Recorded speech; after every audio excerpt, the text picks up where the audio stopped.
أشهد أن لا إله إلا الله وحده لا شريك له وأشهد أن محمدا عبده ورسوله أما بعد فأعوذ بالله من الشيطان الرجيم بسم الله الرحمن الرحيم ما كان محمد أبا أحد من رجالكم ولكن رسول الله وخاتم النبيين وكان الله بكل شيء عليما صدق الله العلي العظيم وصدق رسوله النبي الكريم ونحن على ذلك من الشاهدين. I bear witness that none deserves to be worshipped but Allah. I bear witness that the Prophet Muhammad sallallahu alaihi wasallam, may the peace and blessings of Allah be upon him, is the last, the final messenger of Allah, after whom no prophet, old or new, will come. And I begin in the name of Allah, the Beneficent, the Merciful. The verse of the Quran that I have recited is found in chapter 33, it's verse 40. And I translate it as follows. Muhammad did not become the father of anyone from among independent ones, but he did become the Rasulullah as well as the Khatam of the prophets, the seal or the finality of all prophets and all prophethood. This verse of the Quran clearly lays down the importance of prophethood. When we accept the Prophet Muhammad as the final prophet, after whom no prophet, old or new, will come, it means we automatically accept the founders of the great religions of the world as prophets of God. For one person cannot be the last. We believe in the prophets who came before the Prophet Muhammad, and he brought prophethood to an end. Why do we believe in all of these prophets? And why do we believe that the Prophet Muhammad is the final prophet? This is to indicate the important role of a Nabi or prophet, which is accepted by all religions, that they are prophets. But it is the Quran that explains what in fact and who in fact a Nabi is. What is his role? What is his or her function? And it is important to note that even that concept has been misconstrued by so many Muslims and even another section of the Ahmadiyya movement, the Qadiani section. So that Mirza Ghulam Ahmad, the founder of the Ahmadiyya movement in Islam, when he came, one of his tasks was to explain the nature of prophethood. And he first of all denied that he himself was a prophet. But he explained the use of the word prophet in the Quran and outside of the Quran, and how and if it can be applied even after the prophet is the finality of prophethood, if it can be applied in some way, not literally, not actually, but perhaps metaphorically. But perhaps we will explain this in another sermon. What is important for us to note here, however, is that a Nabi is the announcer of an important message. It comes from the Arabic word naba'a, which means to announce, but an important announcement that God is making, that Allah is making to humankind. One of the things about a prophet is that he is also a Rasul, a messenger. He brings messages from Allah. In other words, a person who receives announcement from Allah, his relationship with Allah makes him a Nabi, a prophet, given a task to make an announcement. But when he delivers that announcement and shows how it is to be implemented, he is called in the Quran a messenger, a Rasul. And a prophet gets news of the future and how to behave for that age. Since the Prophet Muhammad is the finality of prophethood, it means that he not only got news of the future from now until the time immemorial, but the guidance is given as to how to deal with that knowledge of the future. A prophet is not a mere predictor of the future. I know many people believe in what is called the prophecies of Nostradamus. But Nostradamus only predicts events. They may or may not come true. In fact, the interpretations is not by Nostradamus himself, but by other people who try to force his statements into current events to make them appear as if they are true. But in any event, Nostradamus only predicts events but gives no guidance as to what to do or how to behave if the events happen to be true. Now, why is it so important for us to know of the future and to have news of the future? Knowing of the future is extremely important, it's very important. If you look at our daily lives, you will observe that we teach our children our values. For that is what we learned in the past. We can only teach them the values that we have developed in the past from our parents, our environment, our teachers, the influence of others in our lives. But how can we teach our children to exist in a changing world of the future? There are issues and incidents and events and circumstances that will occur in the future of which either they or we may not be aware of, but they have to live with it. Guidance is therefore necessary, and there must be some information as to what the future holds. That prediction can be done through artificial intelligence, computers. Financial statements often predict the future. Actuaries do it. But when it comes to human personality development, it is only God who can disclose what are the changes in the future world that we can expect and how to deal with it. The Quran has the answer to all of these. But the interpretation and the application of the Quran in different ages and different times requires people sent by God. And since prophethood has come to an end, mujaddids such as Mirza Ghulam Ahmad have come in place of those prophets to interpret the Quran and show us how to live in the future years. So that the Quran indicates that there are several environments that influence each person.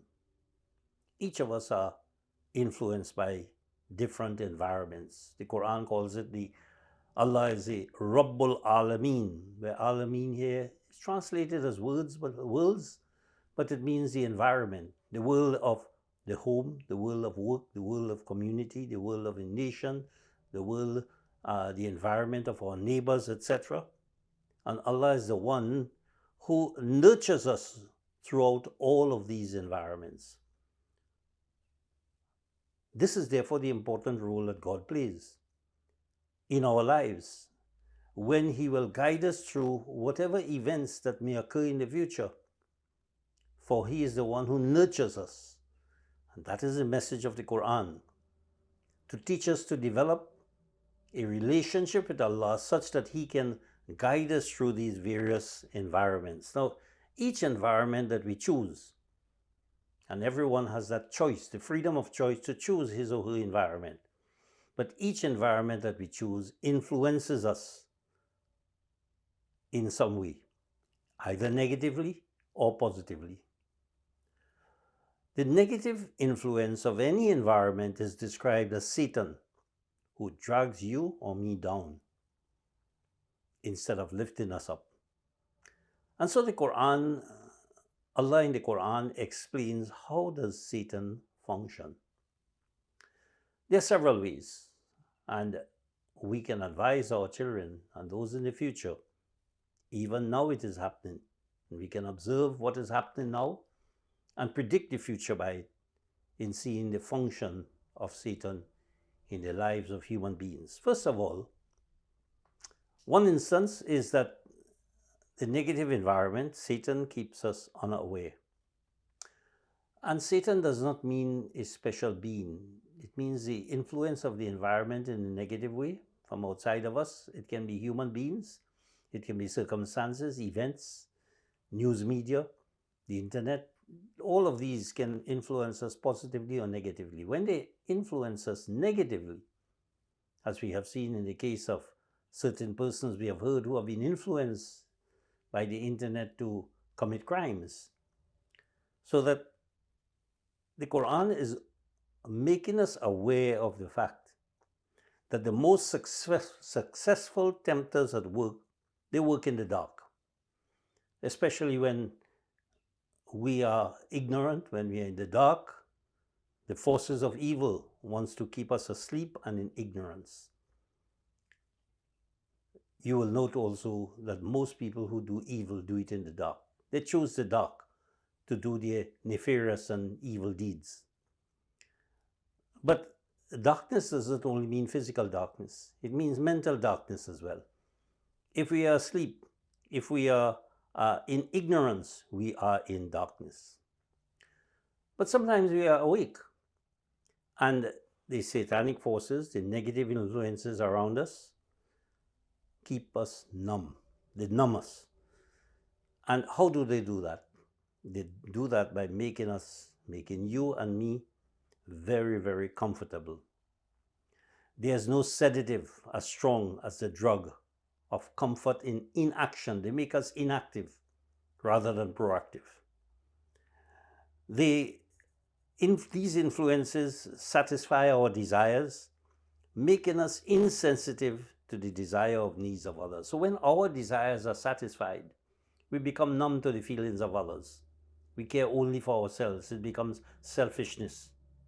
We become selfish instead of selfless. The negative influences in our society also utilizes the mode of distraction. They distract you. The forces of evil are very good at providing diversions. Influence in our society in a negative way surround us with constant noise, with entertainment, and diversion in such a way that we never become restless or never yearn for the important things in life. We are so diverted and distracted from the real purpose of life by means of the pleasures that the environment provides for us. They keep us distracted through movies, books, the internet, Facebook, Twitter, whatever. This distraction doesn't matter so much. What matters is the amount of time that is wasted. When we spend so much time on certain things, we become distracted from the more important things in life. So there has to be a balance. It is not that these things are wrong, it is how that they impact on our lives and what use we make of them and how much time we would spend. It is important to acquire knowledge negatively and positively. It is how we deal with that knowledge and how we deal with these distractions that are really important. And so the Quran tells us that our good actions push away or deter us from doing bad ones. And that's obvious. A person cannot be a playboy and a saint at the same time. Once you are doing good, you will be distracted from doing evil. And that is why the Quran constantly enjoins upon us the doing of good. It gives us a choice to do evil. For alhamaha, for juraha, wa taqwaha. Everyone is given information and incentives to either go wrong or right. We have that choice. And so when we choose to do, the more good we do, the less evil we will be involved in. But satanic negative influences also use hopelessness and despair. These are different ways in which the environment impacts upon our human personality so that we are unable to grow morally and spiritually. Satanic negative influences, for example, selectively remind us of our past. They bury us with shame, with guilt, with regret. The mistakes of the past we know are more visible, more descriptive of our attitude. You can tell a person, you did such and such a thing, you were such and such, you were a liar, you were a wicked person. And they can describe your attitude, but they very often, most often, do not describe the possibilities of the future. And that is why Islam has come to give us hope in the future. As long as we are looking backward, we won't be able to look forward to heavenly things. And we see that sometimes in our lives. If a near and dear one passes away, we tend to recall so many times the person who had brought so much joy into our lives. And sometimes we move into regret and depression and fail to move forward because we are thinking only of the past and not of the possibilities of the future. So that the Quran tells us, take care of the tomorrow, be certain of the future. It always encourages us to look forward rather than to look backward, because you cannot change the past, but you can always change the future by what choices you make in the present. Satan and satanic forces, as I said, this is not a particular being that we call the devil, but they are the present environment around us of human beings, of events, of circumstances, of instruments, of material things. All of these things, they tend to deceive us that life is never ending. A world of environment of negativity prevents you and me from thinking about eternity or how brief our journey across this planet is. It keeps us from thinking about death and the brevity of life, and try to convince us that this day, this moment couldn't possibly be our last. Satanic forces, especially through people, use different words sometimes. Words influence us. Thoughts become words. And words sometimes constantly being used become habit. Our tactic, or one tactic that is used by satanic forces using words, is to call evil anything but what it is. So that a person may be filled with greed, but that is no longer a concept of evil. It is now called ambition. So you change the word from greed to ambition and it becomes okay. Satan tries to make evil cute, to skew the truth. Sins are relabeled such that ruthlessness is now called strategy. Self-centeredness is now called self-esteem. Vanity is classified as confidence, and lack of faith becomes practicality. You have to be practical. Instead of confessing to guilt, a person remarks, "This is not who I am." A lie is now termed stretching the truth. Satanic persons accuse you to make you feel shame. Tempters work on our weaknesses too. They give subtle little remarks such as, "You lost your patience last week. You're going to lose it again. You are never going to beat this sin. If God cares so much about you, why doesn't He help? Why doesn't He help you overcome this?" Satan often puts you also into despair and depression. Evil loves lies such as, "God doesn't love you. If He did, He wouldn't have let this happen to you." These are thoughts that come into our mind, and these are the satanic influences. It's not a being outside, it is the circumstances outside catering to the negative thoughts that we have inside. That merging of negativity outside and negativity inside of us. Another falsehood that works well is that you're too weak to withstand this. You're not strong enough. You can't handle this. Or it's converse. Blaming you. You are too strong in your faith. You would never do something like that. So you're belittled because of the strength of your faith. Failing all of these, the denial of Allah and Allah's help always works. One of the most effective lies of all time is one of the most devastating untruths of all time. And that is, God could never love you after what you have done. Satan's scouts fuel our complacency and ignorance. Satan and his minions would advise us to give us whatever we ask for, whenever we want it, so that we never have to deny ourselves anything. They are promises. You'll have no problems. Everything will be okay. You don't need God. We can help you, or such and such can help you. But once we start willingly giving in to Satan by giving up our rights, our comforts, our time, and what we believe in, we become easier to tempt.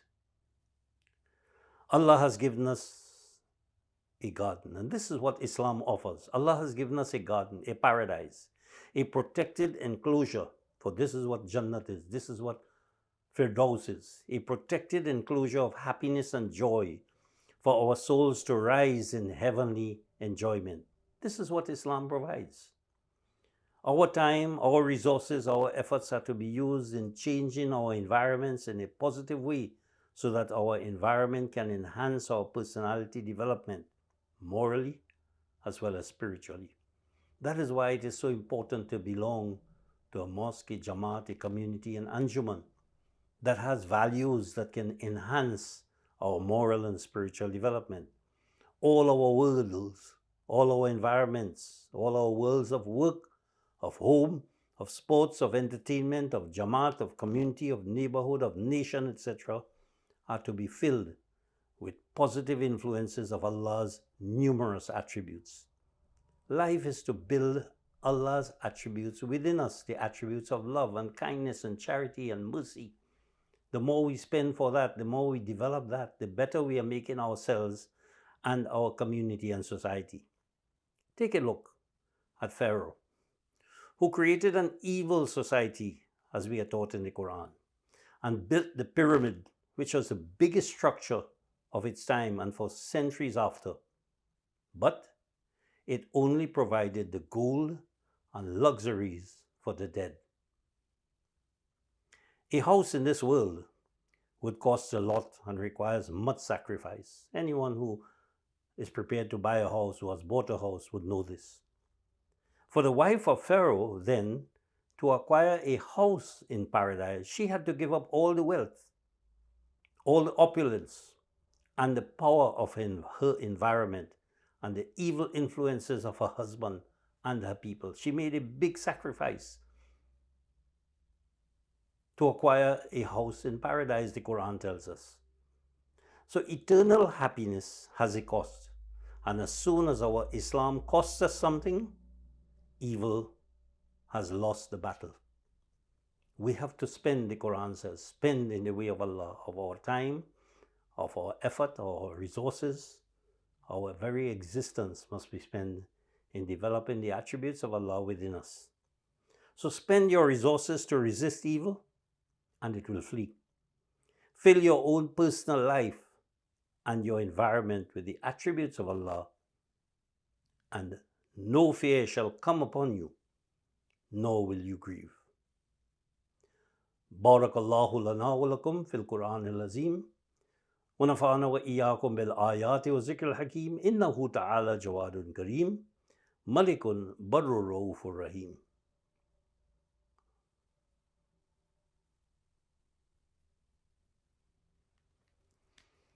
الحمد لله نحمده ونستعينه ونستغفره ونؤمن به ونتوكل عليه ونعوذ بالله من شرور أنفسنا ومن سيئات أعمالنا من يهده الله فلا مضل له ومن يضلل فلا هادي له ونشهد أن لا إله إلا الله وحده لا شريك له ونشهد أن محمدا عبده ورسوله.